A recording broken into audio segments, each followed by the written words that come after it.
Bueno, en primer lugar, agradecer la invitación que se me hace en Udeápolis. Creo que es una invitación que yo siempre aguardo por la cantidad de personas que se dan cita a estas reuniones, a estas sesiones académicas. Es también un privilegio contar con las presentaciones, con las PPTs del doctor Rider Jacinto. Ya se han hecho conocidas. Ya me han dicho que algunos participantes dicen, yo no quiero la ponencia, solo voy por las PPTs. Así que, bueno, vamos a tratar de que la ponencia también sea interesante, ¿cierto? Así que vamos a avanzar y vamos a entrar en cuento con estos dos temas que me han pedido el día de hoy. Celebro tener casi 350 personas en la sala. Seguramente se van a ir sumando más, pero es un número muy importante. Estoy siempre atento al chat. Estoy viendo acá los saludos desde Cusco, Chachapoyas, Tumbes, Lima, La Libertad. Es increíble. Está muy importante esta comunicación que vamos a tratar de mantener todo el tiempo. Igual también muchas gracias a todos ellos participantes que activan sus cámaras, porque activar las cámaras hace que la sesión sea bastante más interactiva, yo los pueda ver y me sienta menos solo. Bien, vamos a empezar con el primer tema que tiene que ver con los delitos de violación sexual. La primera cosa que vamos a trabajar hoy día es esos delitos, los delitos de violación sexual. Posteriormente vamos a ocuparnos de este delito de feminicidio. Es importante, como ya les había recalcado, que ustedes estén presentes, pero en cuerpo y alma, ¿no? O sea, haciendo preguntas, interviniendo en el chat, escribiendo y participando de una manera activa. No vamos a dilatar más esto y vamos a ya entrar a conversar. Voy a proyectar las presentaciones. Vamos a ver. Espero que me confirmen que pueden ver las diapositivas, ¿sí? Pero antes, vamos a hacer una pequeña introducción sobre estos delitos, todavía sin usar diapositivas, ¿sí? Una pequeña introducción. ¿Están conmigo? ¿Sí? Muy bien. Estos delitos sexuales, lo primero que les quiero decir, han tenido en los últimos años importantes modificaciones. En primer lugar, se ha modificado en cuanto al sujeto activo y al sujeto pasivo de este tipo de delitos. Inicialmente, la redacción de la norma de tipo base de violación sexual del 1970 decía el hombre, sujeto activo, y la mujer, sujeto pasivo. Hoy día, esa es la primera modificación que se ha experimentado. El delito de violación sexual ya no lo comete únicamente un hombre, y ya no es únicamente en agravio de una mujer. Hoy día, el código ya reza la persona, en agravio de otra persona. Lo que implica que el delito lo pueda cometer un hombre o también una mujer, en agravio de otro hombre o también en agravio de otra mujer. Eso creo que es importante. Segundo, importantísima es la modificación respecto a los medios comisivos, porque los medios comisivos de este delito normalmente eran únicamente la violencia y la amenaza. Hoy día se habla de medio comisivo, aprovechamiento de entorno de coacción que impide a la víctima dar un libre consentimiento. Miren qué importante. El aprovechamiento de un entorno de coacción que impide a la víctima dar su libre consentimiento. O sea, en este último supuesto, la víctima consintió, pero consintió dentro de ese entorno de violencia, dentro de ese entorno de coacción, donde ese consentimiento termina siendo un consentimiento entre comillas. Por lo tanto, los medios comisivos son la violencia, la amenaza y el aprovechamiento del entorno de coacción que impide a la víctima dar un libre consentimiento. Muy bien. Otra modificación importante en estos delitos es respecto al bien jurídico protegido. Hoy día ha quedado claro que el bien jurídico protegido en estos delitos ya no es el honor sexual. ¿De acuerdo? El bien jurídico protegido es la libertad sexual, ya no el honor sexual. ¿Por qué? Porque pues no es necesario tener una reputación intachable para ser agraviado de estos delitos. No es necesario algo de eso. Este delito se configura automáticamente aun cuando no se tenga pues una irreprochable conducta sexual. Porque no se protege el honor sexual. ¿Qué se protege? La libertad sexual. Se protege la libertad sexual. Y cuando hablo de libertad sexual, ¿a qué me estoy refiriendo, queridos colegas? Pueden ponerlo en el chat si quieren. ¿A qué me estoy refiriendo? Miren, ya estamos llegando casi a 500 personas. Qué importante. Qué importante. Y las cámaras prendidas, por favor, a todos los que lo quieran hacer, los quiero ver. Los quiero ver. Quiero verlos también. A ver, ¿qué se entiende por libertad sexual? El bien jurídico protegido en las personas es la libertad sexual. Es la autodeterminación personal respecto del tema sexual. Si se quiere, se tiene sexo. Si no se quiere, no. Si se quiere, se tiene sexo hetero. Si quieres, tienes sexo bi, homo, trans, pan y todas las variaciones que hoy día hay o no. ¿Sí? Entonces, eso es libertad sexual. Libre elección, autodeterminación, libre determinación de con quién tienes o no tienes relaciones o actividad sexual. Muy bien. Ese es el bien jurídico protegido. En menores de 14 años, el bien jurídico protegido obviamente no es la libertad, porque los menores de 14 no tienen libertad. Ahí es la indemnidad, la intangibilidad sexual. Y en personas, pues, libres de discernimiento, tampoco es la libertad sexual, ¿cierto? En personas libres de discernimiento también es la indemnidad sexual. Muy bien, muy bien. Hasta este momento hemos dicho algunas modificaciones importantes que se han dado en sujetos, en bien jurídico protegido, en medios comisivos, pero también se ha modificado de manera importante la conducta típica. ¿Y cómo se ha modificado la conducta típica, doctores? ¿Cómo se ha modificado la conducta típica? Se ha modificado la conducta típica porque hoy día en delitos sexuales no solamente es violación sexual el acceso carnal. Es el acceso carnal violación sexual cuando es por la vía vaginal, anal o bucal, sin duda. Pero no se limita la conducta típica al acceso carnal por vagina, boca o ano, sino también a la introducción de partes del cuerpo u objetos por las dos primeras vías. Esto es por vagina y ano. ¿De acuerdo? Eso también es una modificación importante que quiero que ustedes tengan en cuenta. Antes de esta modificatoria, introducir una prótesis en forma de pene por la vagina o el ano no era violación, porque solamente era violación acceso carnal. Acceso carnal quiere decir introducción del pene. Entonces, si se introducía un objeto con forma peniana, no era violación. Actos contra el pudor, pero violación no. ¿Sí?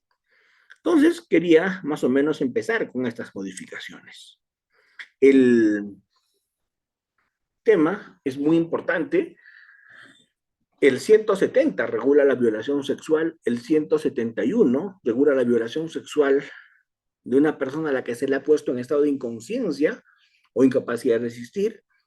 El 172 regula la violación de una persona incapaz de resistir por razones de anomalías que pueda presentar, ¿cierto? El 173 regula lo que es la violación de menor de 14 años. Ahí se protege la indemnidad sexual.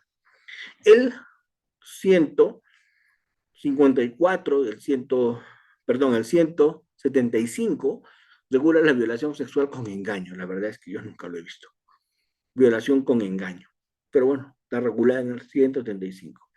Y el 176 siguientes ya no es violación, sino actos contra el pudor.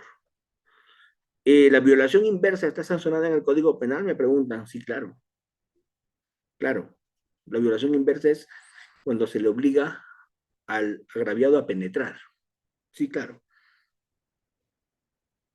Eh, tiene que haber introducción, Estefanía, vamos a ver luego la consumación en este delito, tiene que haber introducción por lo menos parcial. No tiene que introducirse completamente el dedo, el objeto o el pene.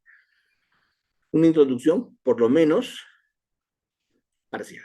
Muy bien. Ahora sí vamos a ver, miren, casi 500 participantes esta noche. Qué alegría me da tener tanta gente con ganas de debatir, con ganas de discutir conocimientos. Me alegra mucho esto, ¿sí? Vamos a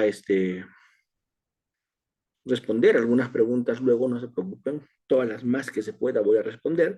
Mientras tanto, a estos casi 500 participantes, no me canso de agradecer la confianza de conectarse esta noche. Muy bien, vamos a proyectar las PPTs. Confírmame si la están viendo. ¿Se ven las PPTs? Sí, doctor, en Full HD. Perfecto, perfecto. Así que a partir de acá empezamos a trabajar el tema propuesto con PPTs. Vamos a discutir los delitos de violación sexual.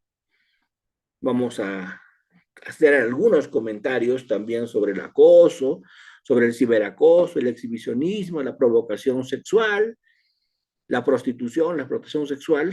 Vamos a discutir algo también sobre el tema del feminicidio, el tema de los estereotipos de género, el tema de la tipificación internacional comparada, los contextos del feminicidio, la complicidad en el feminicidio, y si se tiene tiempo, vamos a trabajar uno que otro caso práctico. ¿De acuerdo? Uno que otro caso práctico. Entonces, Doctor, dispénseme, ¿está en la primera diapositiva? no está pasando, ¿verdad? No, no está pasando, doctor. No está pasando. Todo lo que tenga que ver con diapositivas es culpa del doctor líder Jacinto.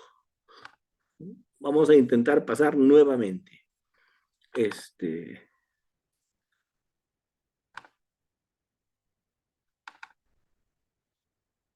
¿No pasa? No, doctor, si no, le ayudo a compartir. A ver, A ver, un segundo, doctor. Ahorita mismo le ayudo a compartir. a ver.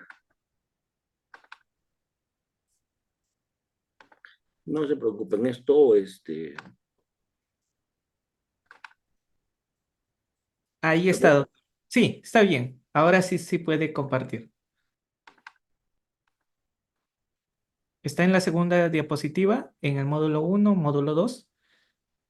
ahí estoy en la segunda, Sí, ahora estoy en la tercera, ¿verdad? no. Ahora estoy en la, Ahí está todavía en la segunda, doctor. Le ayudo a compartir si gusta. sí, pero no, pues, pero es que tengo que, déjame un segundito intentarlo Sí, para que doctor. no hayan problemas de concordancia contigo, ¿no?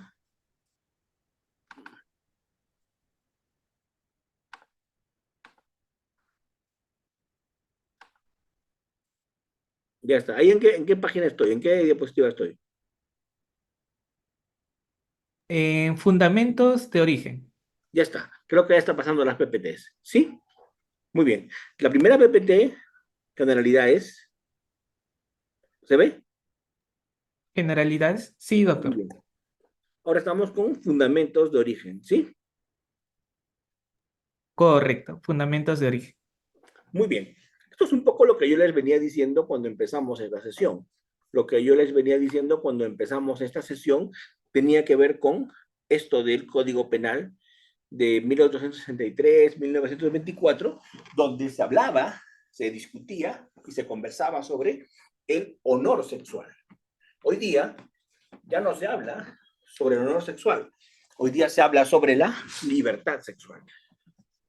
El bien jurídico protegido ahora es la libertad sexual, ¿sí? El Código Penal del 91 ha dejado claro que es el bien jurídico protegido la libertad sexual. Muy bien. Vamos. Estamos en la libertad sexual. Solamente quiero que me confirmen si están viendo la PPT que dice libertad sexual como bien jurídico protegido. ¿Se está viendo esa? ¿Sí? Muy bien. Entonces, les había dicho ya que la libertad sexual es la capacidad que tiene toda persona de comportarse como bien tenga en lo que actividad sexual se refiere. Elegir libremente el lugar, tiempo, contexto y la otra persona para relacionarse sexualmente. La voluntad de cada persona de disponer espontáneamente de su vida sexual sin desmedro de la convivencia y del interés colectivo. Esto lo decía ya el jurista Luis Roy Freire, ¿no? Muy bien. En este recurso nulidad 2540 del 2009 Apurímac, se establece, a partir de la sala transitoria de la Corte Suprema, que la libertad sexual es la manifestación de la libertad personal. Tiene que ver con el desarrollo de la actividad sexual en un ambiente de libertad sin violencia, que se debe alcanzar una madurez psíquico-biológica. Psíquico-biológica. Muy bien. La agresión sexual siempre se va a ejercer con violencia, se va a ejercer con intimidación. El abuso no necesariamente en una relación sexual de una persona de 0 a 14 años, no necesariamente tiene que haber violencia ni amenaza. Simplemente basta el trato sexual que se haya realizado para que se entienda violación, porque se le llama incluso violación presunta, porque es un menor que no tiene libertad sexual, sino lo que tiene es indemnidad sexual. ¿Sí? Muy bien. Existen muchos tratadistas que dan algunos matices a estos temas, y uno de ellos es Alonso Pérez, cuando habla de las distintas clasificaciones que se pueden dar, ¿no? En estas variedades que hay de atentados sexuales, ¿sí? Varias formas de mirarlo. Pero lo cierto, lo que todos tenemos que internalizar, lo que tiene que quedar enmarcado entre todos nosotros, es que el consentimiento solo se puede ejercer, el consentimiento solo puede ser relevante, solo se puede hablar de consentimiento cuando la persona tiene más de 14 años. Cuando tiene menos de 14 años es un consentimiento absolutamente irrelevante, se tiene por inexistente, ¿de acuerdo? Entonces, el agente agraviado, afectado de estos hechos, tiene que tener claro, tiene que haber manifestado expresamente su sentimiento de realizar la conducta sexual. Esto es el consentimiento. Aceptó tener la conducta sexual, aceptó tener este acto sexual. El consentimiento no significa una manifestación negativa de rechazo, ¿sí? Basta que haya consentimiento, ya la violación se vuelve atípica. El solo hecho de que haya consentimiento causa atipicidad de la conducta. La conducta se vuelve atípica con el solo consentimiento. Porque como digo, en este delito lo que se vulnera, en este delito lo que se afecta es la libertad sexual. Y el solo hecho que haya consentimiento automáticamente elimina el delito de violación sexual. Automáticamente. Muy bien. Vamos. El artículo 170 es el tipo base con el que vamos a empezar. El tipo base de este delito, del artículo 170, es el que regula lo básico en violación sexual. ¿Qué dice el 170 del Código Penal del 91? Dice el que con violencia física o psicológica, también puede haber una psicológica, grave amenaza o aprovechamiento de entorno de coacción o cualquier entorno que impida a la víctima dar su libre consentimiento. Obliga a esta a tener acceso carnal por vía vaginal, anal o bucal, o realiza cualquier acto análogo con la introducción de un objeto o parte del cuerpo por alguna de las dos primeras vías. La pena en el tipo base es de 14 a 20 años. Como verán, delito de dominio lo puede cometer cualquier persona, el que, en agravio de cualquier persona, medio comisivo, violencia física, psicológica, grave amenaza o aprovechamiento de entorno de coacción. Conducta típica, acceder carnalmente por vía vaginal, anal o bucal, o introducir un objeto o una parte del cuerpo por la vagina o por el ano. Ese es el delito de violación sexual. Antaño, antes del Código Penal del 91, se atendía el honor sexual. Esta reserva moral que se quería ver acá, hoy día creo que ya es impresentable, ya nadie aceptaría que sea así. El bien jurídico protegido hoy día es la libertad sexual, una manifestación de autodeterminación de la personalidad, derecho a gozar de la sexualidad y el derecho a dar consentimiento, derecho a que solo se tenga esta actividad con un debido consentimiento.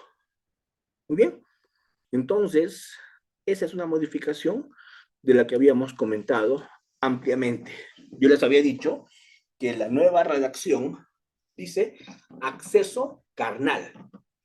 Dice acceso carnal, que refiere a la introducción mediante cópula, ayuntamiento, coito, yacimiento, como lo quieras entender, ¿cierto? Que tiene que ver con qué? Con el pene. ¿De acuerdo? Con el pene. Cuando hay acceso carnal estamos hablando del pene, y de lo contrario también se comete introduciendo objetos o partes del cuerpo por las dos primeras vías. ¿Ven? Esto es muy importante. La antigua redacción solamente hablaba de, y lamentablemente digo, solamente hablaba porque generaba impunidad de acceso carnal y no de introducción de objetos o partes del cuerpo. ¿De acuerdo? Muy bien.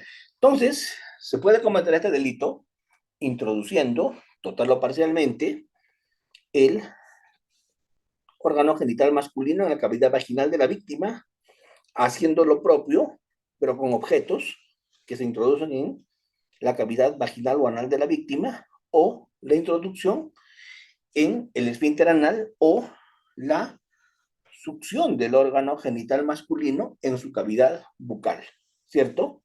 La felatio, como se conoce. Muy bien.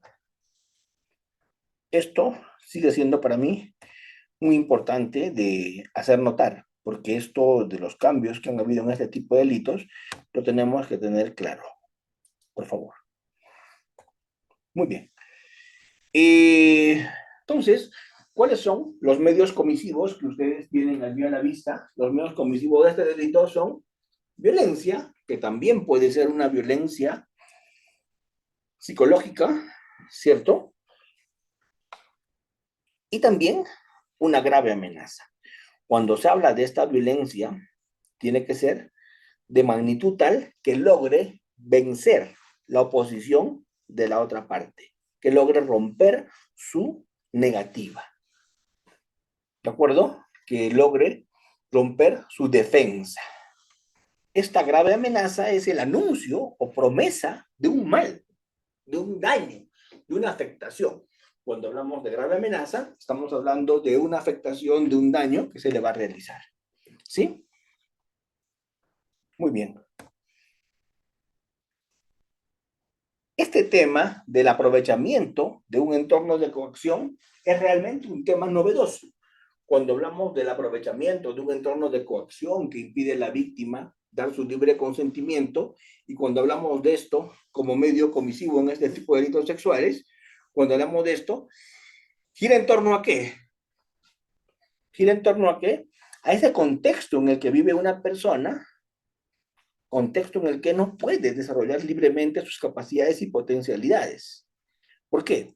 Porque hay dominios de fuerza, porque hay dominio económico intrafamiliar, porque hay dominio económico laboral, porque hay dominio a partir de la fuerza física, porque hay dominio de contexto de guerra.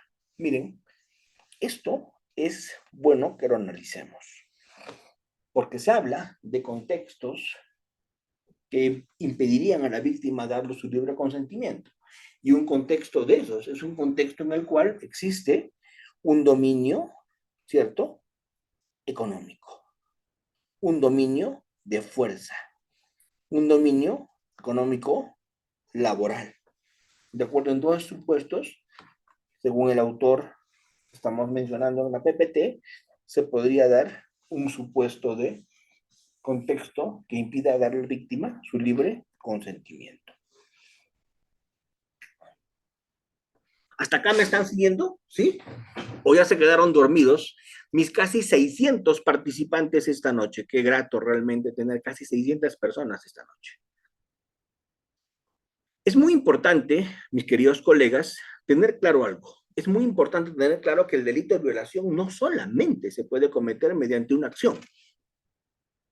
Es posible cometer violación sexual con una omisión. O sea, ¿cómo se comete violación sexual con una omisión? Dirán muchos de ustedes. ¿Cómo puedo cometer violación omitiendo? Si la violación es un delito de acción. Bueno, se puede cometer violación por omisión cuando se es garante. Y siendo garante, no se evita eso que iba a pasar, que era evitable, que es que violen a la persona. Yo soy garante de la persona agraviada, yo puedo evitar que eso pase porque es una posibilidad grande que yo lo pueda evitar y no lo evito, que es la omisión por omisión, omisión impropia, la no evitación evitable por parte del obligado, por parte del garante. Esta omisión impropia, con la que también se pueden cometer estos delitos, está regulada en el artículo 13 del Código Penal.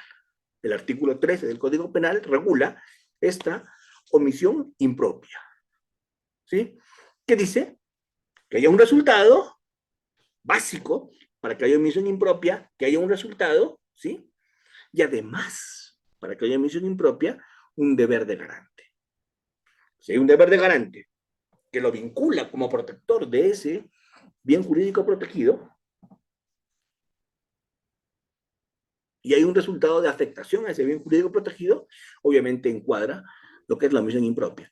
No evitación evitable por parte del obligado, que te hace incurrir en el delito como si lo hubieras cometido con una acción. En omisión impropia se incurre en el delito como si lo hubieras perpetrado, como si lo hubieras cometido por una acción. ¿Sí? Miren ejemplos donde ya la Suprema condena en estos delitos sexuales por omisión impropia cuando hay el resultado y eres garante. Estamos hablando del recurso de nulidad 630, 2012 Apurímac. Estamos hablando del recurso de casación 714, 2023 ICA, que dice que se puede imputar este delito como cometido con omisión impropia o comisión por omisión. Interesante, ¿verdad? Muy interesante. Muy bien. El delito de violación, como entenderán ustedes, y creo que todos ustedes tienen claro respecto de esto, el delito de violación sexual no es un delito de peligro. El delito de violación sexual está dentro de los delitos de resultado. No es un delito de peligro, está dentro de los delitos de resultado. ¿Sí? Vamos. ¿Cuándo eres garante? Cuando ostentas un deber de protección a ese bien jurídico. Es garante el funcionario respecto a los bienes que le han dado para que cuide, es garante el padre respecto a sus hijos, y como diría Kaufmann, hace muchos años en Alemania, Kaufmann decía, hay tres tipos de garante. El garante por injerencia, crea un peligro y se pone garante del peligro que ha creado. El garante por ley, la ley le dice que es garante, y el garante por contrato. ¿Cuándo es un garante por contrato? Cuando nadie lo obligó, él mismo se pone como garante. El guardaespaldas, el salvavidas, son ejemplos de garantes por contrato. La mamá, respecto de su hijo, es garante por ley. Es garante por ley. Muy bien. El padre de familia va a ser garante en una relación materno-filial porque es responsable de la conjuración de cualquier peligro contra la persona agraviada, porque es a su cuidado. Muy bien, vamos a en 5 minutos responder algunas preguntas antes de que se junten muchas y nos veamos imposibilitados de responder esas preguntas. ¿Sí? Muy bien. Solamente quiero terminar con este artículo 170, porque una vez que termine con el 170, ya va a ser mucho más fácil eh, manejar lo demás. Dentro del iter criminis, tenemos que mirar que el delito de violación sexual admite actos preparatorios y admite consumación, ¿cierto? Admite actos preparatorios y admite consumación. Lamentablemente, tengo un problema con mi cámara, la voy a poner más arriba porque no la estoy enfocando bien. No sé si yo puedo, ¿me ven? Sí, doctor, sí se lo puede ver. Ya está, me Ahí, voy a poner de pie para poder ver porque lamentablemente está enfocándome mal. Ahora sí, ¿sí? ¿Me ven? en parte, doctor. A ver, voy a tratar de acomodarla para que se me pueda ver bien, ¿sí? Muy bien. ¿Ahora me pueden ver? ¿No tiene activo la cámara, doctor? ¿Ahora sí? ¿Sí? Ahora sí, doctor. Está parado. Muy bien. Es que esa es la idea para que yo pueda activar la cámara porque se ha roto la patita y no la puedo poner bien. Muy bien. Entonces, como les decía, entrando en estos delitos al tema del iter criminis, ¿qué es lo que yo puedo manejar? ¿Qué es lo que yo puedo mostrar en el tema del iter criminis? Que este delito sí admite tentativa. Este delito de violación sexual sí admite tentativa. ¿Qué quiere decir? Que puede, por ser un delito de resultado, admitir tentativa.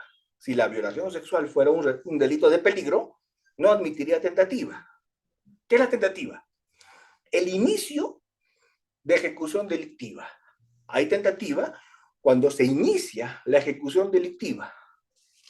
Tentativa es ejecución, inicio de ejecución delictiva.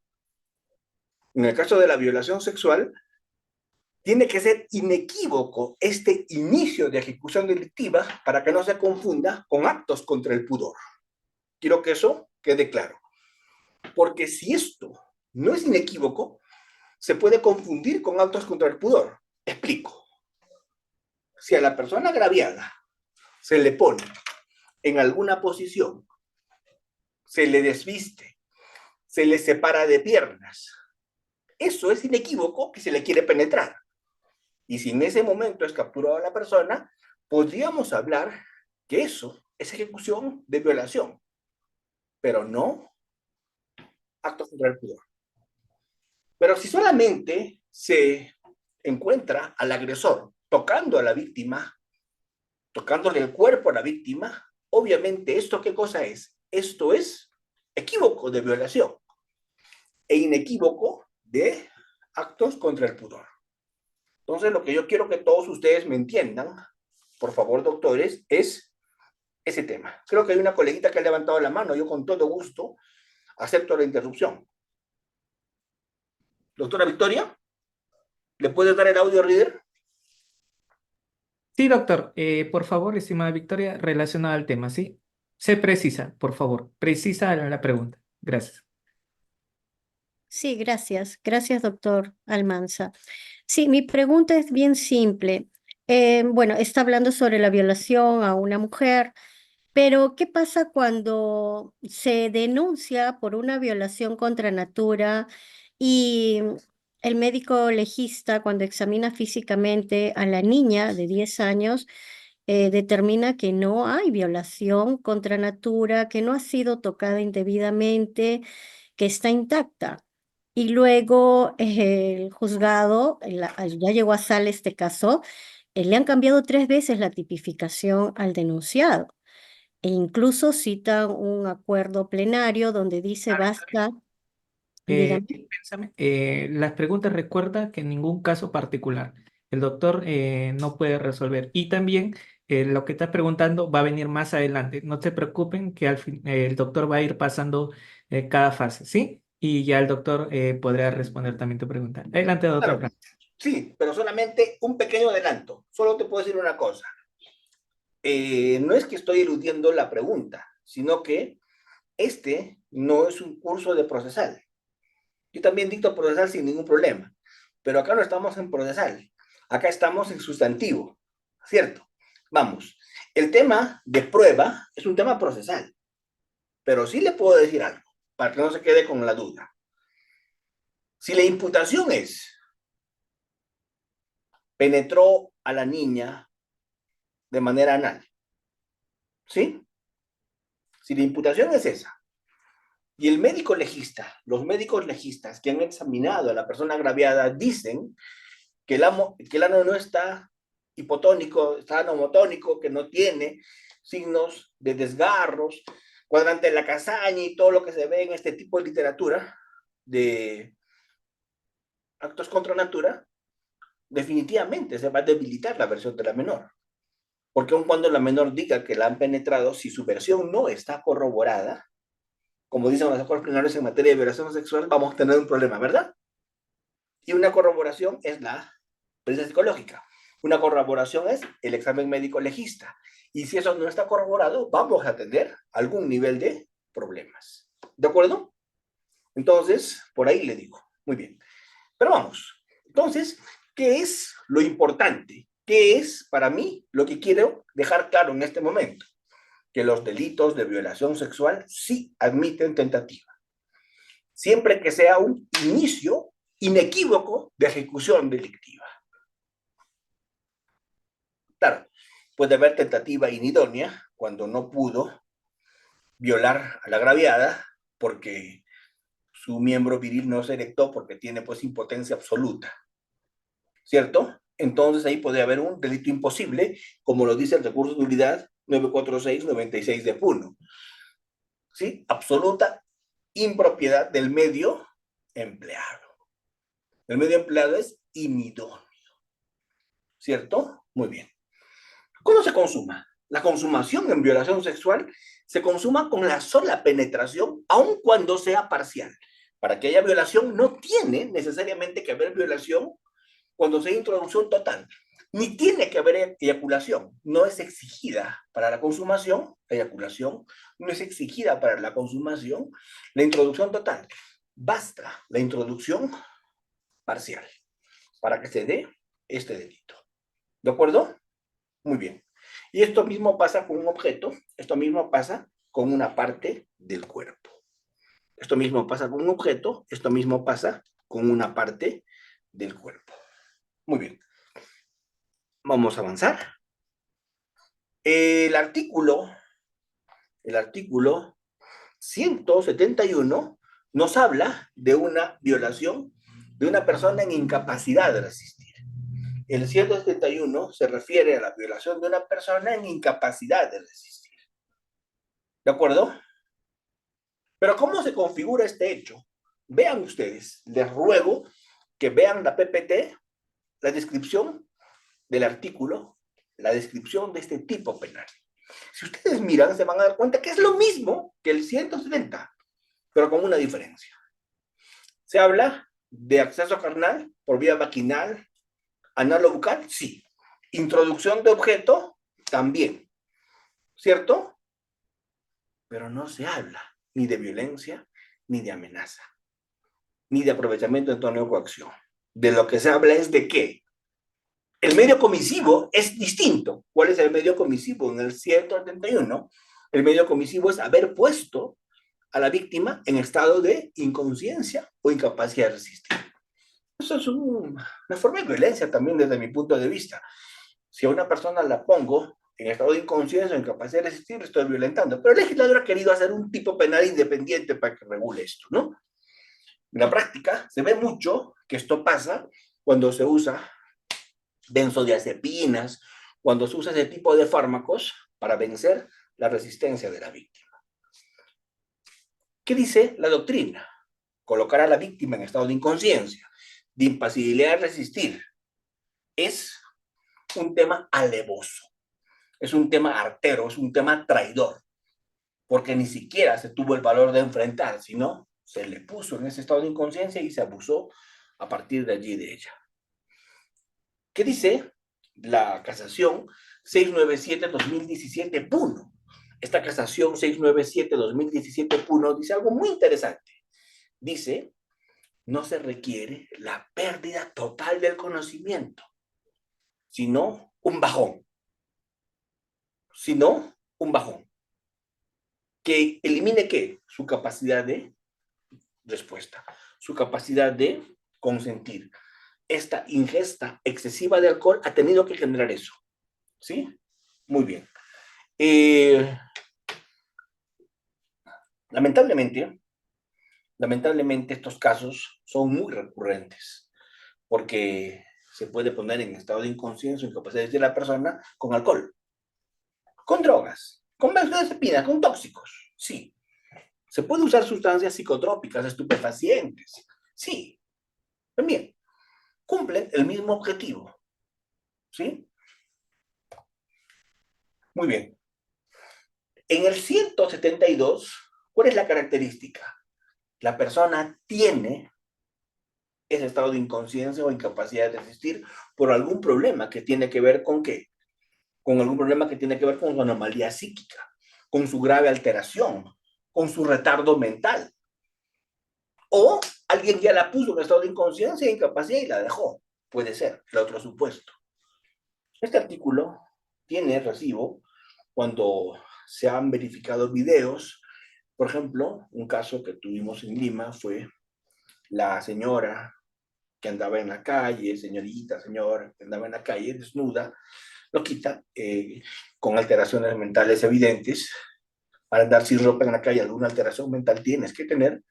Fue en una esquina violentada por unos vagos y ellos la embarazaron. De pronto a la señora esta algún problema mental, se le veía caminando con un profundo, increíble, un notorio, una depresión profunda se le veía en el rostro y además se le veía una abultada situación de embarazo. Entonces, cuando estuvo la investigación, se vieron los videos, se hizo el seguimiento, se estableció pues que ella le habían embarazado como consecuencia de un abuso sexual. Entonces, acá tiene que haber un doble dolo. El agente tiene que conocer ese estado. El agente tiene que saber de ese estado, tiene que conocer que la víctima tiene ese estado, la víctima tiene ese estado de inconsciencia y aprovechar ese estado. El agente tiene que saber que la víctima tiene esa anomalía psíquica, ese retardo mental, y valerse de eso, aprovechar eso para cometer el delito. ¿Sí? Esto es muy importante. En esta casación 71-2012 de Cañete, se dice, cuando hay incluso un retardo moderado, se entiende como cometido este delito. Así no sea un retardo grave. Basta que sea un retardo moderado. Hemos pasado este tema de las proposiciones sexuales, ¿cierto? Pero yo no quiero dejar de mirar, aparte de ver el 183B, no quiero dejar de mirar, aparte de esas agresiones, no quiero dejar de mirar el tema de la violación de menor de edad, del 173. Para mí es muy importante este tema de violación de menores de 14 años. Esto es muy importante. ¿Qué es lo que quiero plantear en este tema de menores de 14 años? Lo que quiero plantear acá, que es bastante importante para mí, es el 173 tiene un cambio que es fundamental. ¿Cuál es el cambio importante del 173? Ya no hay los grados que antes había. Antes se decía, de 0 a 7 años cadena perpetua, de 7 a 10 años, 25 o 30 años así. Hoy día no. Hoy día es cadena perpetua la pena, basta que la persona agraviada sea menor de 14 años. Es cadena perpetua siempre. ¿De acuerdo? Y con eso, lo que se protege es, no estoy diciendo que la pena está bien o esté mal, lo que estoy describiendo es lo que la norma actual dice, es cadena perpetua siempre que la víctima tenga menos de 14 años. Se le conoce como violación presunta. Lo que se protege acá es la indemnidad sexual de la menor. Lo que se protege acá es ese tipo de situación. ¿Sí? Entonces, eso quería dejar zanjado en delitos de violación sexual de menores. Muy bien. Como verán, es amplísimo este tema. Este tema es muy amplio. Tiene muchos matices, tiene muchas variantes, pero lo que yo pretendo es trabajar la mayor cantidad de supuestos. Estas agresiones a menores de 14 años, este delito de agresión de menores de 14 años, es un delito que simplemente dice el que tiene acceso por vía vaginal, anal o bucal o realiza cualquier otro análogo con la introducción de un objeto o parte del cuerpo por alguna de las primeras vías con un menor de 14 años. Será reprimido con cadena perpetua. Como ustedes pueden ver en ese artículo, no se habla de medios comisivos. No se dice violencia, no se dice amenaza, no se dice aprovechamiento de tono de coacción, no se dice nada. Solo se dice tener acceso carnal. Punto. Si fue con violencia, califica. Si fue sin violencia, califica. Si fue con amenaza, califica. Si fue sin amenaza, califica. Basta para cometer este delito tener el acceso carnal con una persona que tiene menos de 14 años. ¿De acuerdo? Basta que tenga acceso carnal con una persona menor de 14 años. Eso es suficiente. Independientemente de si esta persona tiene uso de violencia o no. Es irrelevante para configurar el delito. Será relevante para los efectos de mayor reproche, seguramente. Seguramente. ¿Sí? Si tiene uso de violencia, tal vez se va a ponerle una pena más drástica, pero para que se configure este delito no hace falta el uso de violencia, el uso de amenaza. Solamente lo que se castiga en este delito es el mantener, el tener el acceso carnal, o la introducción de un objeto, parte del cuerpo, el pene, en la boca, vagina o ano, en el caso de objetos y partes del cuerpo. Muy bien. Todos estos delitos sexuales que hemos visto hasta este momento, violación del 170, violación del 171, violación del 172, todos los delitos sexuales que hemos visto, y todos, cuando digo todos es todos estos delitos son dolosos. En el Perú no existe una fórmula imprudente de cometer estos delitos. En el Perú no es posible cometer estos delitos con culpa. No existe una forma imprudente de cometer estos delitos. Solamente se comete con dolo directo, hasta con dolo eventual. Por ejemplo, yo no sabía, sí, pues, pero podías pensar en ese tema. Claro, puede haber un tema de error de tipo, sí, claro, si es que yo no sabía que la víctima tenía 14 años, desconocía los hechos que estaba realizando. Sí, y eso es por culpa, claro, o por dolo. El error de tipo es cuando yo desconozco.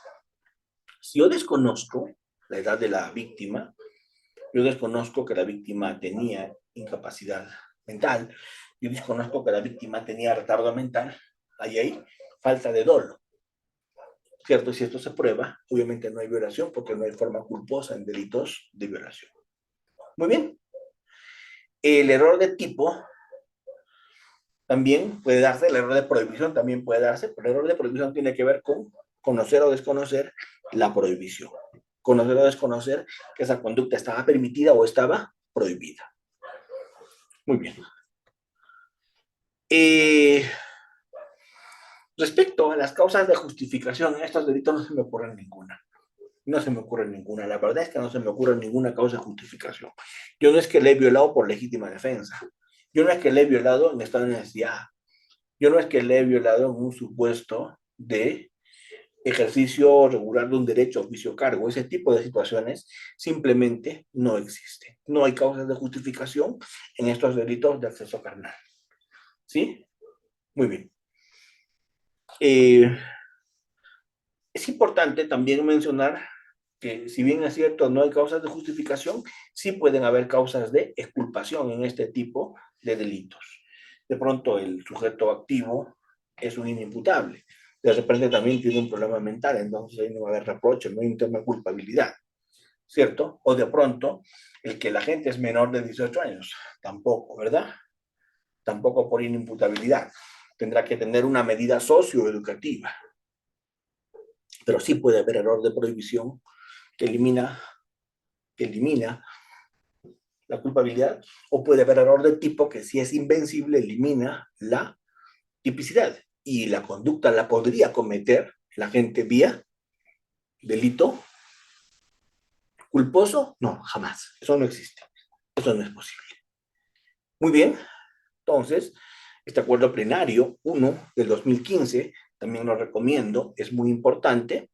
También lo recomiendo para los efectos de aplicar de manera clara este tema del error de comprensión culturalmente condicionado que regula el artículo 15 del Código Penal, para evitar que se use indebidamente esto y se mal aplique.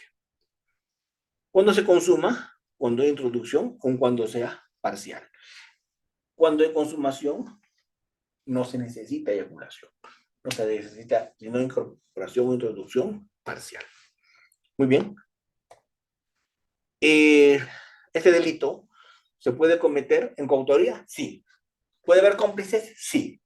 ¿Puede haber autor directo? También. ¿Cuándo hay coautoría? Cuando varios participan en la comisión del delito. ¿Puede haber cómplices varios secundarios? Sí. Puede haber. Puede haber. Puede haber autor inmediato y autor directo y autor inmediato. Claro, yo puedo amenazar a alguien para que viole a una persona y soy autor inmediato. Él será el ejecutor. Pero ahí sí puede haber en este tipo de delitos también autoría inmediata. Ya hoy día nadie sigue esto de que los delitos de violación sexual eran delitos de propia mano. Esto de que estos delitos eran de propia mano, ya en estos momentos, en estos tiempos, créanme, doctores, ya nadie sigue. Porque estos delitos hoy día, ya esta autora española que hizo su tesis con delitos de propia mano hace como 25 años, ya hoy día ha dejado de tener seguidores. ¿Sí? Muy bien. Quiero ver cómo estamos de tiempo, porque yo les estoy dejando algunas PPTs para que ustedes ya lo puedan reflexionar y lo puedan leer en casita. Estoy haciendo ese tema yo, para que ustedes puedan leer, para que ustedes puedan revisar todo esto, ¿sí? No quiero yo, dejar de mencionar algunos temas que sí son importantes. Sí quiero entrar, luego de haber hecho un pantallazo a todos estos tipos de delitos sexuales. Yo les había dicho, antes de pasar a las otras formas, yo les había dicho que iba a priorizar, ¿sí? Vamos a dejar de compartir por un segundo. Yo les había dicho que iba a responder algunas preguntas, ¿verdad? Vamos a responder algunas preguntas, primero del aula y luego algunas preguntas también del respetable que se ha conectado y quiere hacer preguntas de manera directa. Muy bien, a ver, vamos a ir primero acá al aula para mirar las preguntas que pueden estar allí, ¿sí? Vamos a ver el aula. Muy bien. A ver, tengo preguntitas acá. Vamos mirando. La autodeterminación, Muy bien. Ahí está, este es un tema muy importante. Si el agraviado tiene 15 años, me preguntan, y el estado mental es de 10, obviamente, esto calza en retardo mental moderado. Y esto también genera violación sexual. ¿Sí? Pero tendríamos que mirar si conocía de esto el sujeto activo de este delito. Porque si no lo conocía, no. Me preguntan si la violación también se puede dar dentro del matrimonio. Qué buena pregunta. Qué buena pregunta.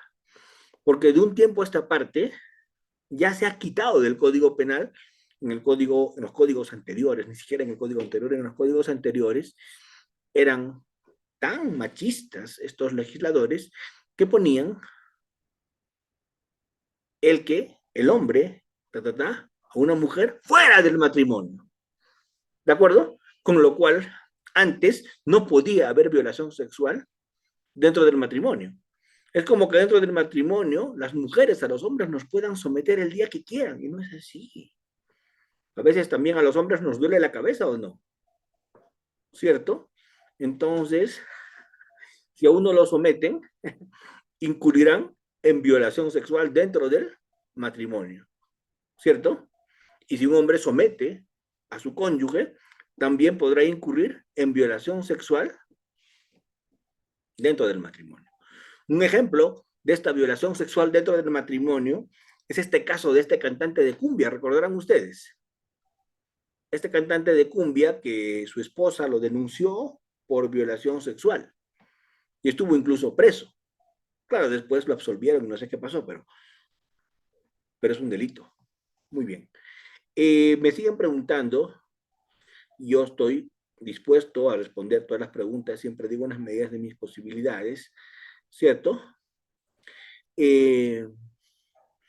Lamer el clítoris debe ser considerado como tocamientos indebidos y no como violación sexual. Bueno, si es contra la voluntad, tendría que ser algún tipo de delito, ¿verdad? Pero vamos, esto no es violación sexual, es actos contra el pudor. Lamer el clítoris que me ponen Clarisa Ramos en la pregunta, ¿no? Primero, violación sexual es acceso carnal, introducción del pene, vagina, boca y ano. Eso es violación. O introducción de un objeto aparte del cuerpo en el ano o en la vagina. La introducción de un dedo en la boca no es violación sexual. ¿Se entiende? La introducción de un objeto en la boca no es violación sexual. Ese dedo y esa boca no comete violación. Acto contra el pudor seguramente. ¿De acuerdo? Pero dedo en boca no es violación. Dedo en vagina sí es violación. Dedo en ano sí es violación. Pero tiene que introducirle el dedo en la vagina o en el ano. Si le toca la vagina, es acto contra el pudor. Si le, como dice, le succiona, le lame el clítoris, tampoco es violación. Es acto contra el pudor. Espero haberte respondido tu interrogante, doctora Clarisa Ramos. Muy bien. Hay violación en caso de menor de 8 años que vive en una cama, duerme en una cama con un mismo hombre y con su madre.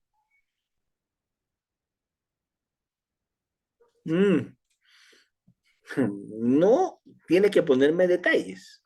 Basta que ese menor de 8 años haya tenido acceso carnal. Puede haber entorno de coacción, puede haber violencia, puede haber amenaza, puede no haber habido nada de eso. Pero basta que ese menor de 8 años haya tenido acceso carnal, ese es suficiente ¿para qué? Para que sea violación sexual.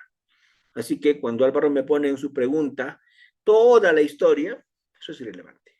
Porque basta que ese menor de 8 años haya tenido ese acceso para que ya sea violación. ¿Sí? William me pregunta, ¿bucal se considera violación? Sí se considera violación, siempre que le introduzcan el pene en la boca. Eso es violación. Muy bien. Vamos a ver las demás preguntas de los doctores. La madre es autora de violación cuando su hija se relaciona con otros hombres y la madre... A ver, ¿qué dije respecto a la madre? No evitación evitable. La madre sabe que el padrastro abusa de su hija. La madre conoce que el padrastro se mete a su habitación en las noches. La madre se hace de la vista gorda, porque el padrastro mantiene la casa, porque pone la plata, porque asume el dinero, ¿cierto? Entonces, si eso es así, ¿la madre responde por violación? Sí, junto con el padrastro. ¿Por qué? La madre por omisión impropia, porque la madre es garante. ¿De acuerdo? Porque la madre es garante. Sin duda que la madre es garante. Y por eso la madre respondería. Muy bien. Tocamientos indebidos, se aplica la misma pena si es que es en estado etílico. Bueno, te comento algo. El alcohol en delitos sexuales es un agravante. Ni siquiera es un atenuante, es un agravante. ¿De acuerdo? La norma se ha modificado, y acá tengo el código que lo voy a leer. La norma se ha modificado. ¿Y qué dice la norma? Y esto es importante que todos ustedes sepan. Miren, vamos a ver las agravantes del 170. Si nosotros miramos las agravantes del 170, nos vamos a quedar impresionados por la cantidad de agravantes que hay en el 170. Se agrava cuando participan dos o más sujetos, cuando se usa armas, cuando el agente abusa de su profesión, cuando el agente aprovecha su calidad de ascendiente, descendiente, cuando es cometido por un pastor o un clérigo, cuando tiene cargo directivo, cuando se mantiene una relación proveniente de contrato de locación de servicio. Miren la cantidad de agravantes que hay. Cuando se comete por un miembro de una fuerza armada o policía nacional, cuando se comete el delito en presencia de niños, cuando la víctima es una mujer y es agraviada por su condición de tal en los contextos del feminicidio. Miren toda la cantidad de casos de circunstancias agravantes, ¿verdad? Y miren la agravante 13, que justo tiene que ver con la pregunta que me realiza, que me realiza la colega, o el colega Simón, que dice, el 13, se agrava la violación sexual si el agente tiene presencia de alcohol en la sangre mayor a 0.5 gramos litro, o bajo el uso de drogas tóxicas, estupefacientes o sustancias psicotrópicas. ¿Ven? Entonces, esto quiero hacerles notar que ya hoy día en delitos sexuales pareciera haberse positivizado el acto libera in causa. ¿Qué quiere decir? Que si el agente usa alcohol para darse valor, para cometer el hecho, o lo comete en estado de ebriedad o de drogadicción, lo que se comete acá es violación agravada, porque el alcohol opera como un agravante. Jefferson Cabanillas dice, el 170 admite tentativa, pero solo inacabada, no acabada, ¿verdad? A ver, ¿qué es la tentativa acabada y qué es la inacabada? La tentativa acabada es cuando yo realizo todo, pero no se consuma el hecho. Y la inacabada es cuando me faltó hacer algo para consumar el hecho. El tipo está empujando una cama a la persona agraviada, la ha desvestido, ¿cierto? Se ha puesto un condón y en ese momento le cae un palo en la cabeza. Eso es tentativa inacabada, porque no llegó a hacer todo lo que tenía que haber hecho, ¿cierto? Es inacabada. No se me ocurre un ejemplo de tentativa acabada. ¿Por qué? Porque no puede haber hecho todo lo que tenía que haber hecho si es que hay tentativa acabada. ¿Cómo no se habría consumado entonces? ¿Por qué no llegó a introducir el pene? Doctor, porque no quiso. No, ese arrepentimiento, pues. Si se tiró para atrás cuando ya la agraviada estaba lista para ser penetrada, y él cuando ya estaba en ese mismo acto, se tiró para atrás y él mismo desistió, eso es desistimiento. Eso es desistimiento. Si él desistió, si él se retractó, si él declinó continuar con la ejecución del hecho, eso es desistimiento. Muy bien. Hay una cantidad de preguntas importantes que yo... Si uno sujeta y el otro la penetra, como me dice Esmin Yosimar, son coautores, doctor. Ya dije, no existe ya hoy día el delito de propia mano. Quítese de su cabeza eso. Antes, con la teoría de los delitos de propia mano, el que sujeta a la víctima era cómplice y el que penetra era autor. Hoy día no, los dos son coautores. Y para ser coautor no se requiere haber penetrado necesariamente. Muy bien. No voy a responder temas de prueba. ¿Qué ocurre con las pruebas psicométricas, con el examen de cámara Gesell? ¿Qué ocurre? Más probatorios, no, porque me quedan muy pocos minutos. Yo no me voy a diluir esta sesión viendo temas probatorios. ¿Sí? Muy bien. Si alguien denuncia la violación después de 5 años, vuelve a ser tema probatorio, ¿cierto? ¿Ven? Casi todas las preguntas pasan por temas probatorios, ¿sí? Eh, Jessica dice que a los hombres casi nunca les duele la cabeza, siempre están dispuestos. Bueno, eso no sé si es una máxima de la experiencia o es una máxima de la experiencia de la doctora Jessica, pero bueno, vamos a dejarlo ahí. ¿Sí? Vamos a dejarlo ahí. Muy bien.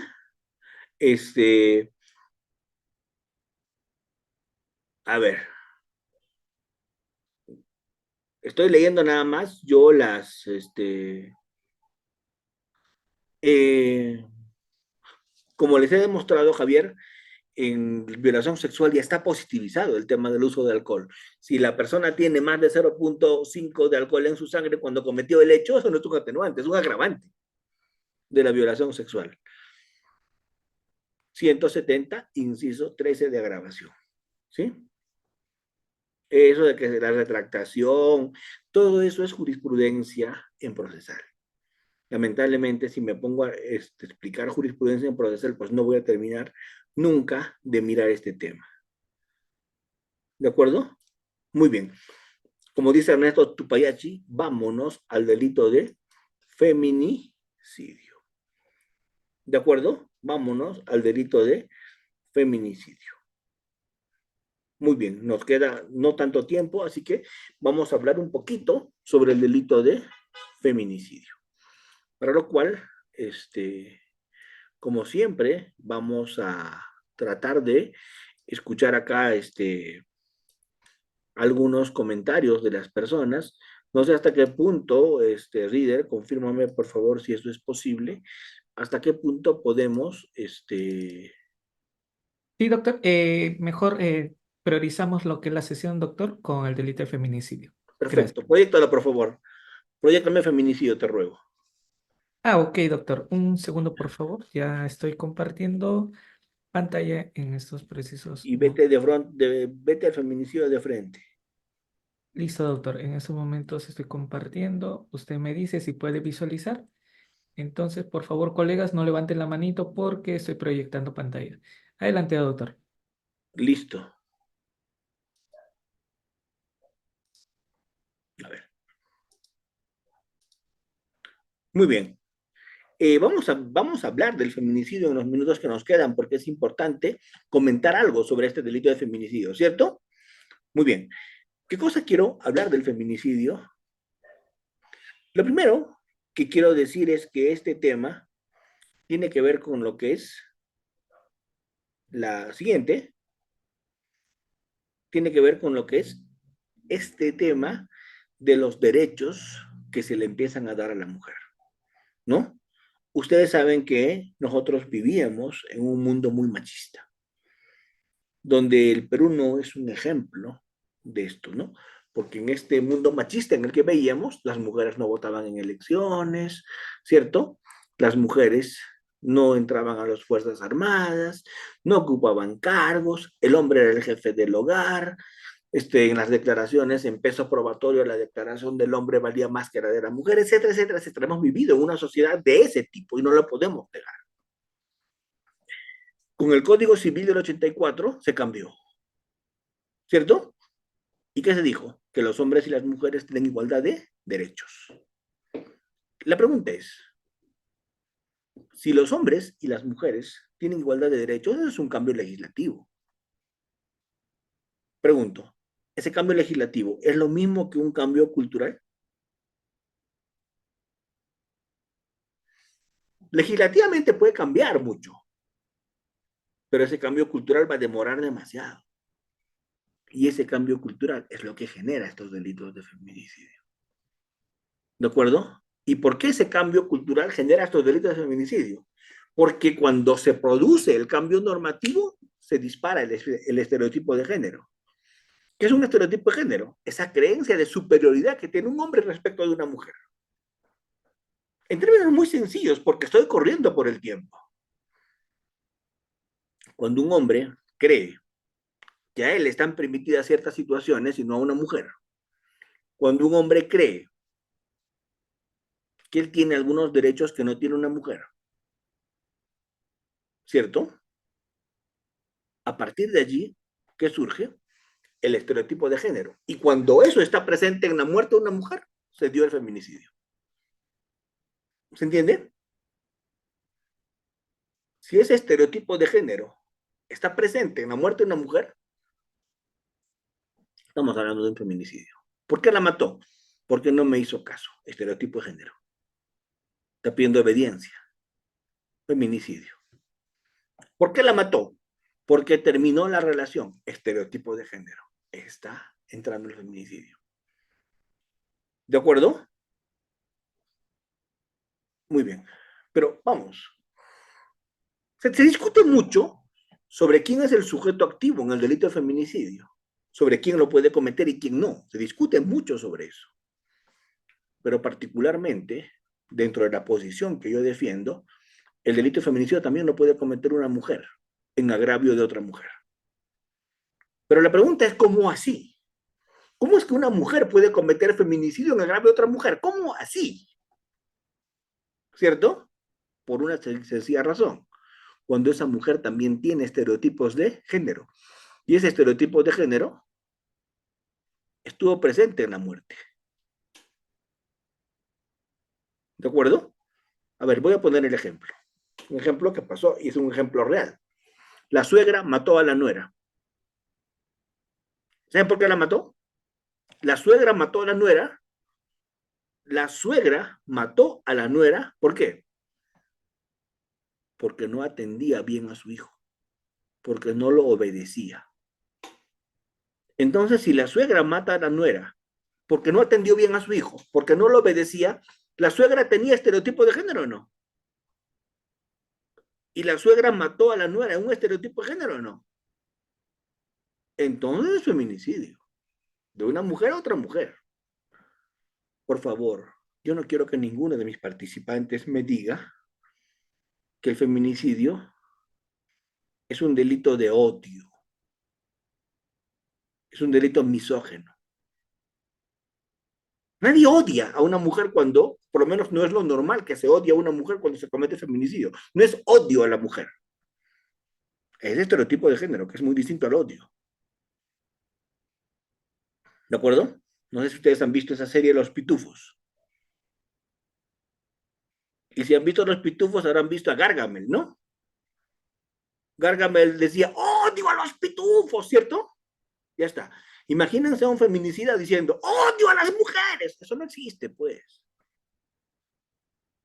¿Cierto? El feminicida no es que odia a las mujeres. Simplemente se cree superior.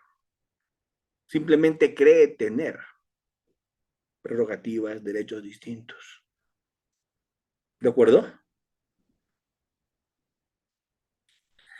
En el chat no se cansan de hablar del agravante de alcohol en la sangre. No se preocupen, ese agravante de alcohol en la sangre le prometo tocarlo ahorita. ¿Por qué? Porque tiene que ver también con feminicidio. También en feminicidio el uso del alcohol es agravante. ¿De acuerdo? Así que lo voy a tocar. A ver, vamos. Estaba ebrio y ebrio, con alcohol en la sangre, violó. Agravante. ¿Se entiende?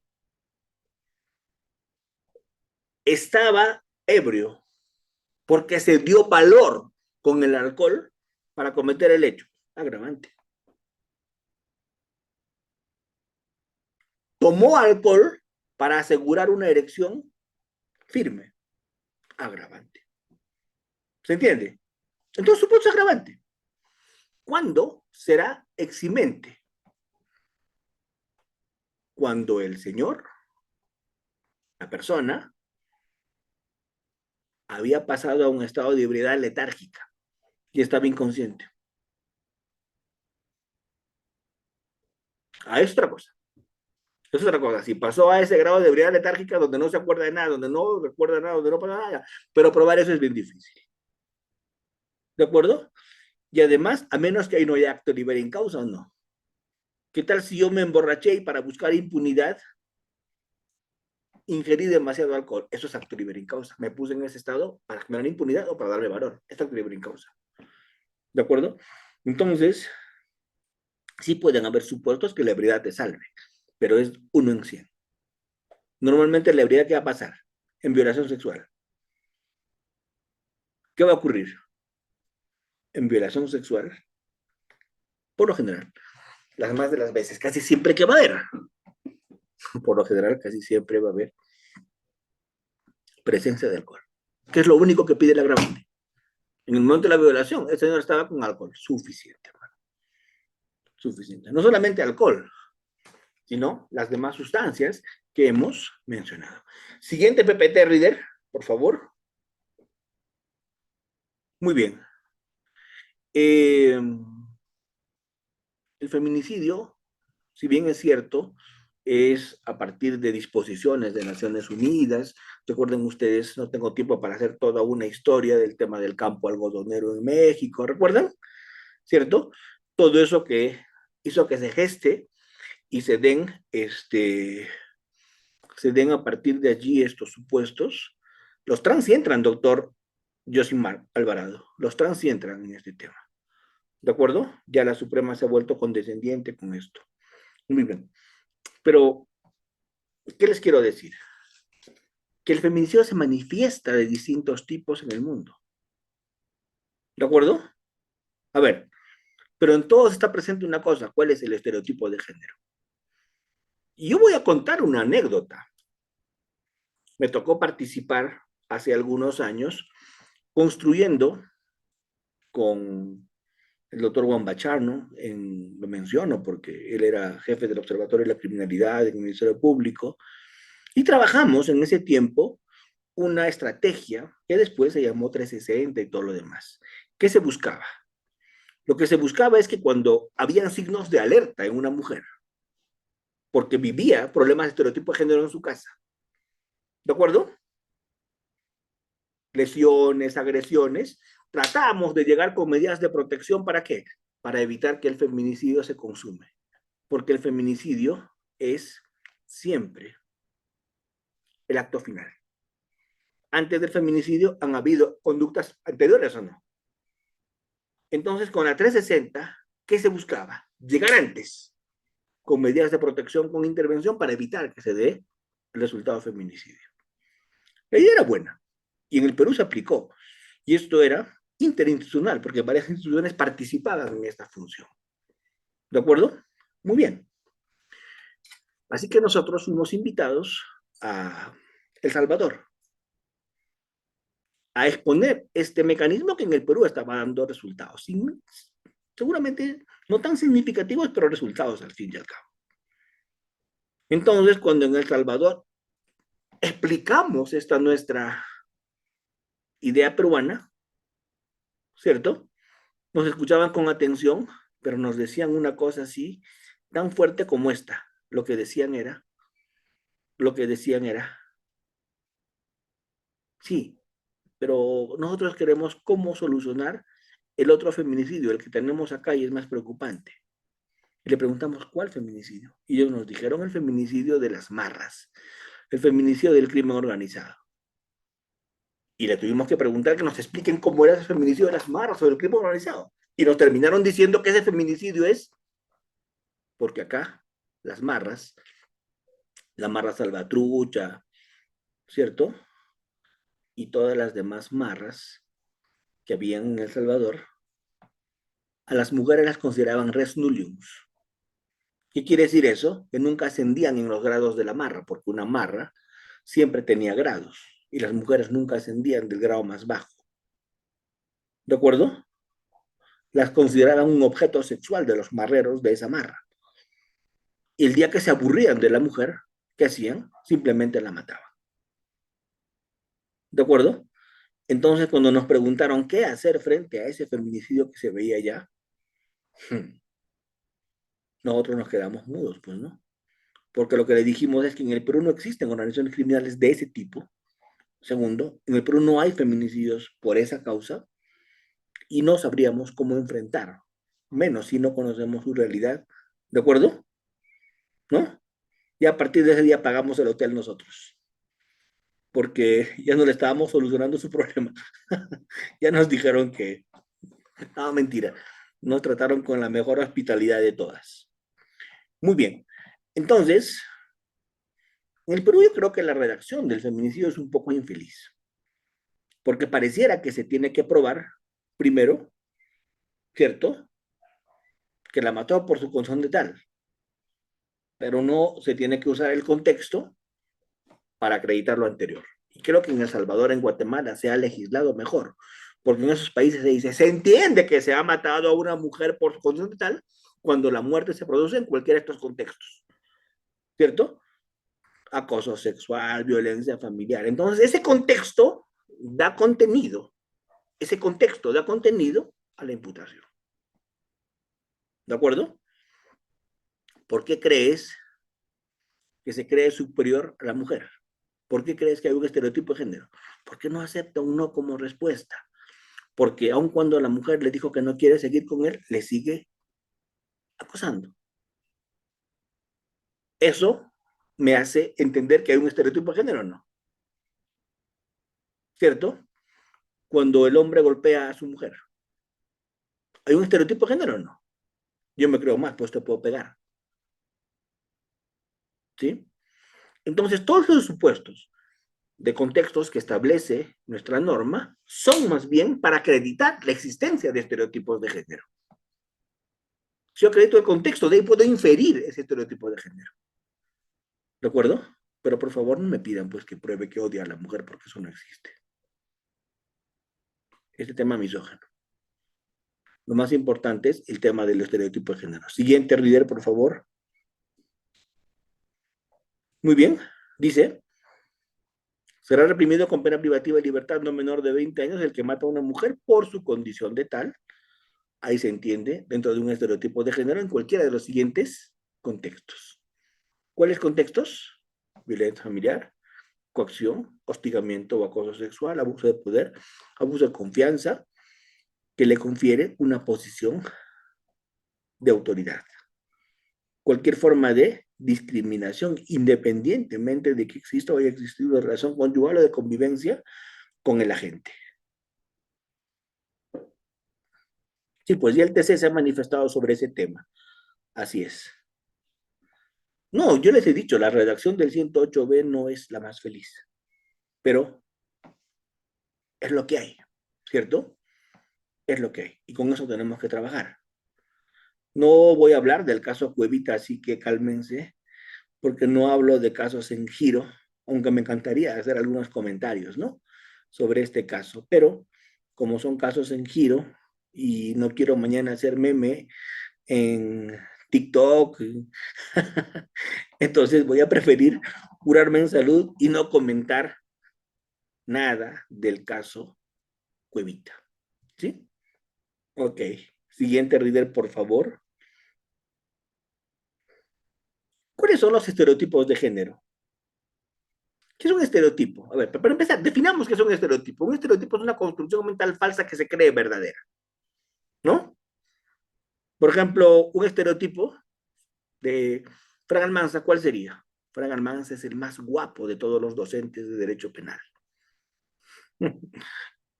¿Es un estereotipo de belleza o no? Alguien me diría, primero tendrías que tener cabello, ¿verdad?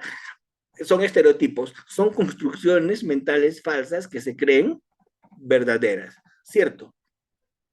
Muy bien. ¿Con qué tenemos que ver esto? El varón es el proveedor. Cuando en el tráfico le digo a una mujer, cocina, ¿es un estereotipo de género o no? Por supuesto que es un estereotipo de género. Cuando digo que hay actividades que son restringidas solamente para los hombres, es otro estereotipo de género. Cuando digo que la mujer debe ser madre antes que ser mujer, también es otro estereotipo de género. ¿Y el padre por qué no? ¿Cierto? Claro, y esto nace desde la casa, esto es familiar, esto no se va a resolver con una norma, ¿de acuerdo? Este es un tema mucho, mucho más complejo que ese. Ya dije, Paul, Castro que la palabra feminicidio no es odio a la mujer. Dije que es estereotipo de género, que es distinto a odio. ¿De acuerdo? Que es distinto a odio. Siguiente, por favor. Muy bien. Este es un tema, me gusta mucho esta sentencia del Tribunal Español. Dice, no es el sexo en sí de los sujetos activo y pasivo lo que el legislador toma en consideración. ¿Ven? Por eso es que una mamá que mata a la nuera puede cometer feminicidio, porque no es el sexo del sujeto activo y pasivo lo que el legislador toma en consideración, sino el carácter especialmente lesivo de ciertos actos a partir del ámbito relacional en el que se produce. Y eso tiene que ver con ¿qué? Con el estereotipo de género. ¿De acuerdo? Siguiente. ¿Cuál es el comportamiento típico? Se mata a una mujer por su condición de tal. ¿Dentro de qué? De un estereotipo de género. ¿Estamos claros? ¿Por qué hemos puesto entre signos de interrogación el tema de comportamiento misógino? Porque no es lo importante, porque no es lo relevante, ¿cierto? Porque no es lo relevante. Siguiente. ¿Cuáles son estos contextos en el feminicidio? Violencia familiar, hostigamiento o acoso sexual, abuso de poder o de confianza o cualquier otra forma de discriminación. A ver, ¿recuerdan ustedes el caso de esta chica, Evi Agreda, que le prendieron fuego en un bus y se murió luego de una penosísima agonía de muchos días? ¿Sí? Ya, pues ahí, ¿cuál es el tema? Allí hubo un estereotipo de género, sí, claro. ¿Basado en qué? En un acoso sexual. Este señor no aceptó nunca que esa mujer le diga que no. Y cuando decidió quemarla, cuando ella había aceptado salir con otro hombre. Y eso es un caso pues muy puntual de estereotipo de género. ¿Sí? Muy bien. Siguiente. Entonces, ya está claro que el bien jurídico protegido tiene que ver con un delito pluriofensivo, ¿no? La igualdad, ¿cierto? La vida, como en todos los delitos contra la vida, ¿verdad? Sujeto activo no solo es el varón, también podría ser la mujer. ¿Sí? Sujeto pasivo, la mujer no. La jurisprudencia ha dicho que incluso las personas trans también podrían ser sujetos pasivos de este delito. ¿Por qué? Por la misma razón del estereotipo de género. ¿De acuerdo? Porque si la persona es trans, ya se considera mujer, yo creo, por esa razón, es perfecto, creo, lo que se ha resuelto en el sentido de que podrían ser también sujetos pasivos. Es un delito completamente doloso, no existe ninguna forma culposa de cometerlo. Siguiente, ya para ir cerrando, nos estamos pasando del tiempo, les ruego que me disculpen. Sí, y hay acuerdos plenarios muy importantes, ¿no? Por ejemplo, el acuerdo plenario 1 del 2016, ¿cierto? Algunas interpretaciones que se deberían discutir. Sin embargo, este tema yo creo que preocupa por la incidencia de casos que se están cometiendo en este país, ¿no? Preocupa mucho. Yo me acuerdo haber visto de manera directa, porque ese caso lo tuve yo en prisión preventiva, de esta chica a la que en La Victoria le prendieron, le echaron combustible y le iban a tirar con el fósforo y el fósforo no prendía, ¿se acuerdan? Y el señor trabajador de lavador de carros intervino e impidió. Este caso yo lo vi. Teníamos los informes, teníamos los videos, teníamos los testigos, teníamos N información que ya no tengo tiempo para contar.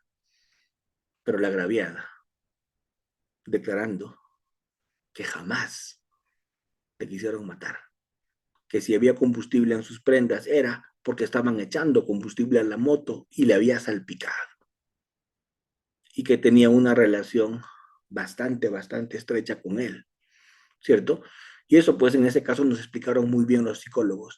Y ahí me di cuenta lo complejo que es este problema, ¿cierto? Entonces, qué, qué importante este tema para seguirlo trabajando, discutiendo. Esto, yo pensé que iba a ser imposible de lograr esta noche. Hemos hablado unas cositas, pero cuando el líder me puso que casi toda la parte del Código Penal, parte especial, lo iba a tocar en 1 hora y media, yo dije que no iba a ser posible. Pero por lo menos hemos tratado algunos temas muy importantes, ¿no? Estas agravantes en el feminicidio, cuando la víctima es menor de edad, cuando la víctima estaba en gestación, cuando la víctima estaba bajo el cuidado de la gente, cuando la víctima tenía algún tipo de discapacidad, o cuando concurran cualquiera de las agravantes del delito de homicidio calificado. Y acá la pena pues es bastante severa, ¿no? Incluso es cadena perpetua cuando concurran 2 o más agravantes, ¿cierto? Muy bien, muy bien. Doctores, para mí ha sido un placer estar con ustedes esta noche. Perdónenme por haberme ido minutos más, pero yo siempre feliz de reunirme con ustedes, de lograr que muchos de mis participantes puedan conciliar el sueño, ¿sí? Doctor Almanza, qué bien duermo cuando usted expone, me dicen siempre. Eso es lo que yo necesito, ¿no? Entonces, por lo menos para algo hemos servido. Muchísimas gracias. Es muy grato estar con ustedes. Que estén muy bien y, bueno, Dios mediante, hasta cualquier otra oportunidad. Gracias, Udiapolis, también por la invitación.